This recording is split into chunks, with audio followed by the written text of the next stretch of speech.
নারে বাজান না, কবর বলতে বোঝায় মানুষের মৃত্যুর পর থেকে শুরু করে কিয়ামত পর্যন্ত জগৎটাকে বলা হয় কবরের জগৎ। সুতরাং বাবারা আমার, আমরা যারা আগুনে পুড়ে মারা যায়, যারা পানিতে ডুবে মারা যায়, যারা হাঙ্গর কুমিরে খেয়ে ফেলে, তাদের কবর কোথায়? ইয়া দ্বারা মুসলমান শুনে নেন, আমার আল্লাহ তোমাকে বানাইতে সময় লাগবে না, হুকুম দিলে হয়ে যাবা।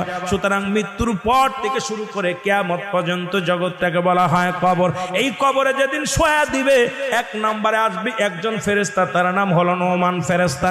মুসলমান শুনে নেন, আমরা জানি কবরে শোয়ানো পর মুনকার নেকির আসবে। এই ভাইরা আমার, মুনকার নেকির আসার আগে নোমান ফেরেশতা আসবে, কবরে ঢুকে যাবে। সব মুসলমান ডাকতে বলবে, ভাই ওঠো, তোমার ভিতরে রূহটা দেয়া হলো।